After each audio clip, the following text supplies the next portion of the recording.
इसको हम कैसे प्रिजर्व करें, और इस सस्टेनेंस और प्रिजर्वेशन में आपको चाहिए टूल्स जो नए टूल्स हैं, पुराने शायद काम नहीं करेंगे। देखिए 10-15 जब मैं खुद यूनिवर्सिटी में थी तो जब मैंने डिग्री किया तब मोबाइल आया, स्मार्टफोन आया, पर आज जो बच्चे हैं 2-3 साल के, मैं देखती हूँ अगर उनको यूट्यूब नहीं दिया गया तो वो खाते नहीं हैं। तो ये एक तरह से उनके कल्चर में बन गया है। अब यहाँ पर है, आपको कितना समय है ये चेक करना कि यूट्यूब में बच्चा क्या देख रहा है। Filtering of information is also very important. क्या हम बाद में, क्या शायद हमारा एक प्रोजेक्ट होगा बाद में, एक प्रॉपर ऐप बनाना जो सनातन धर्म फिलॉसफी को प्रकाशित करता है, छोटा छोटा, जो रोज़ बच्चा देख सके, परिवार बच्चे देख सके। जी, तो इससे हम अपने युवा पीढ़ी का जो हमारा एक जनरेशन गैप हो रहा है उनको हम पकड़ सकते हैं, ठीक है। और उसमें मॉडर्न पर्सपेक्टिव की ज़रूरत है। मॉडर्न पर्सपेक्टिव में आ गया आपका device, social media, smartphone, internet, थोड़ा सा भी जो हम लोग, और कई टूल्स हैं, जैसे आप फीडबैक ले सकते हैं, आपने कुछ समझाया, पढ़ाया, या आपने एक पूजा की, आप फीडबैक ले सकते हैं, आपको समझ में आया, कितना समझ में आया। आप नेक्स्ट टाइम मैं आऊँगी सत्यनारायण कथा के लिए, तो आप क्या चाहते हैं कि मैं ज़्यादा कथा पर ध्यान दूँ, या फिर जो मैंने ये जो कर्मकांड किया है उस पर ज़्यादा दूँ, या आपको एक एक करके बताऊँ मैंने सिंदूर यूज़ किया है, इसका यह वजह है, यहाँ पर फूल पुष्पम और फलम है, इसकी ये वजह है, जानना चाहिए गुरु जी, ठीक है।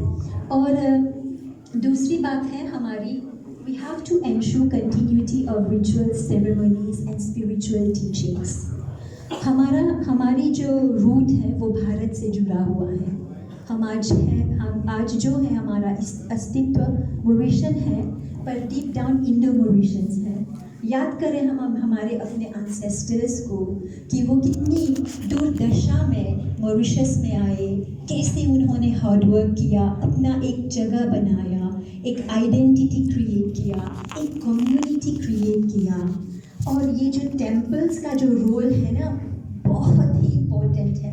ये हमारी सोसाइटी का हार्ट है, हृदय जिसे कह सकते हैं। देखिए जब हम इंस्टीट्यूशन में काम करते हैं, एजुकेशनल इंस्टीट्यूशन है, मेरे दोस्त यहीं पर हैं, हम बहुत पॉलिसीज़ आते हैं, पॉलिसीज़ को कभी इतना उभारा जाता है, इतना इंक्लूसिव किया जाता है, तो उसमें जो आपका हिंदुत्व है या वो थोड़ा लुप्त हो जाता है। पर मंदिर में ऐसी बात नहीं है, क्योंकि यह आपका मैंडेट है, यह आपका ऑब्जेक्टिव है, आपको उसमें घुस के जाना है, आपका कोई लिमिटेशन नहीं है। तो इसको हमें ध्यान में रखना चाहिए और ऑप्टिमम यूज़ करना चाहिए इसके लिए। जहाँ तक हम मदद कर सकते हैं हम ज़रूर करेंगे इसके बारे में। तो continuity of ritual, ceremony, spiritual teachings हमको सशक्त करती है, हमारे समाज को सशक्त करती है, हमारी जो युवा पीढ़ी है उनको भी सशक्त करती है, क्योंकि जो अभी छोटे हैं 20-30 साल में वो हमारी जगह में होंगे, तो वो अपने बच्चों को क्या देंगे? क्या हमारा आइडेंटिटी फिजी जैसा हो जाएगा, ट्रिनिडाद जैसा हो जाएगा, कि नाम हिंदू लगेगा पर काम कुछ हिंदू जैसा नहीं होगा? इसको हमें बचाना है और आप लोगों के हाथ में बहुत अच्छा और भला कार्य है आगे। और मैंने यह भी डाला है कि to provide spiritual guidance and counselling. हमें पता है कि आप लोग यह कर ही रहे हैं, कर्मकांड के अलावा रामायण, कथा, पुराण पर चर्चा होती रहती है। आप लोग MBC पर आते हैं, रेडियो, हमारे मित्र भी हैं यहाँ पर, केशव जी, जो MBC के सहयोग से बहुत कुछ कल्चर, संस्कृति पर देते ही रहते हैं। तो काउंसलिंग भी एक एरिया है जहाँ हम लोगों को खूब काम करना है। आप देखते हैं जैसे चर्च में जब कोई शादी कर रहा होता है ना, तो उन लोगों को शादी से पहले उनको काउंसलिंग किया जाता है उनका, ठीक है।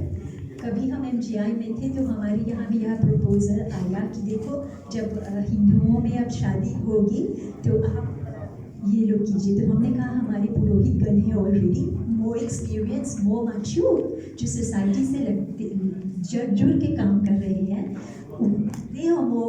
दे are better place than us. मैंने सही कहा ना?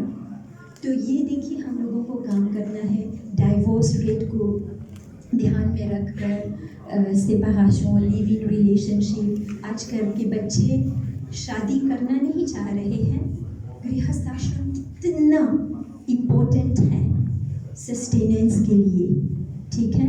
गृहस्थ आश्रम, उसके साथ दान धर्म बहुत कुछ होता है करने के लिए, और जो भी वैल्यूज़ देने होते हैं। और अगर शादी भी कर लेते हैं तो कभी वो कॉन्शियस डिसीजन लेते हैं कि मुझे भी पेरेंट नहीं बनना है, तो फिर गृहस्थ आश्रम को थोड़ा डिफीट कर जाते हैं। यह भी उनको देना चाहिए। बच्चा हुआ तो बच्चे को भी बच्चे का पालन पोषण हमारा उत्तरदायित्व है। हमारा उत्तरदायित्व है एज पेरेंट्स। और समाज में हम जितने लोग हैं, मुझे खुद ऐसा लगता है कि कभी हमारे समाज में एक डॉक्टर रुद्रमन करके हमारे थे एक senior professor Mahatma Gandhi institute में। अब वो एक स्वामी बन गए हैं, उनका नाम है स्वामी रुद्रात्मानंद जी। तो स्वामी जी लोग बहुत क्या होता है, अपने आप को विथड्रॉ कर लेते हैं सोसाइटी में, ज़्यादा चिंतन मनन करते हैं। जब भी कभी मुझे अवसर मिलता है तो मैं कभी उनसे बात करती हूँ, मिलती हूँ। अभी नहीं मिल रही है बिल्कुल, तो शायद भारत में भी होंगे। तो उन्होंने मुझे एक बहुत अच्छी बात कही थी। एक दिन हमारी चर्चा हो रही थी टेम्पल वर्शिप पर, तो उन्होंने मुझे बताया, प्रणाम कर जाइए,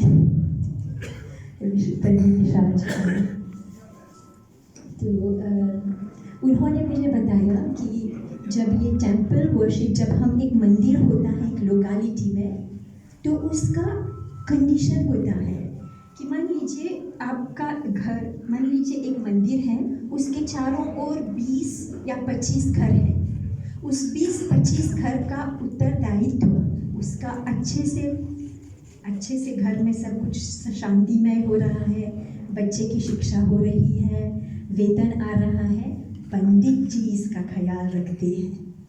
और अगर उसमें नहीं हो रहा है तो क्यों नहीं हो रहा है, ये भी उनका रिस्पॉन्सिबिलिटी होता है।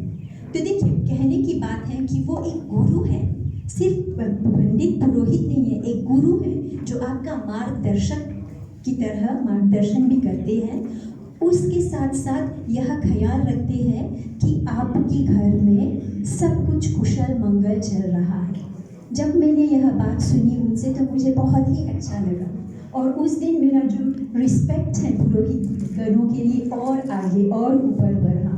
तो यह है, आप लोगों से यह भी मैं जानती हूँ आप लोग कर रहे हैं, पर और उसको ओपन होकर करना है, ठीक है? ये जो जाना है मंदिर, आना जाना, मैंने एक रिसर्च भी दिया था हायर एजुकेशन कमीशन को कि मैं एक स्टडी करना चाहती हूँ कि मॉरिशस में जितने मंदिर हैं वहाँ पर किस वर्ग के उम्र के लोग आते हैं, और जब वो आते हैं तो क्या वो आते हैं। कुछ लोग आते हैं मंदिर सेवा के लिए, एक प्रण लेते हैं मैं आकर थोड़ा सेवा करूँगी, झाड़ू पोछा लगाऊंगी, ये मेरे लिए एक पद सेवन है, अर्चन, वो जो नवधा भक्ति है ना, एक रूप है। कोई आता है कि वो कीर्तन सुनेगा, भजन सुनेगा, कोई प्रवचन सुनेगा, कोई भगवान को डेकोरेट करेगा। कुछ लोग होते हैं ऐसे, कुछ आते हैं भाग लेते हैं। आपका जो हो रहा होगा मंदिर का एनर्जी, वास्तुवास कितना पावरफुल हो सकता है। तो मुझे यह रिसर्च करना था कि अभी की जो जनरेशन है वो क्यों आते हैं, और हम इस स्टडी से हमें पता चलता कि हमें और क्या देना है उनको कि वो मंदिर की ओर और बढ़े।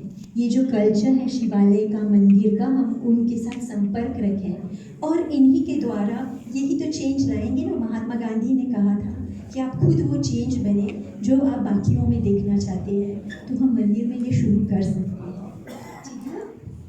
तो ये थोड़ी सी बात हुई थी क्यों हम मिल रहे हैं इस कोर्स पर। अब हम आते हैं डायरेक्टली कंटेंट पर। तो कंटेंट मेरा होगा दर्शन क्या है और भारतीय दर्शन का मतलब क्या होता है। इससे पहले आप लोगों की आज्ञा के साथ मैं एक छोटा सा प्रश्न रखना चाहूँगी। सनातन धर्म, मैं सनातन धर्म टेम्पल्स फेडरेशन की बात नहीं कर रही हूँ, ये तो है हमारा फेडरेशन, पर यह जो शब्द ही है सनातन धर्म, जिसे इंग्लिश में कहेंगे इटर्नल लॉ, यूनिवर्सल लॉ। तो ऐसा देखा गया है कि इसको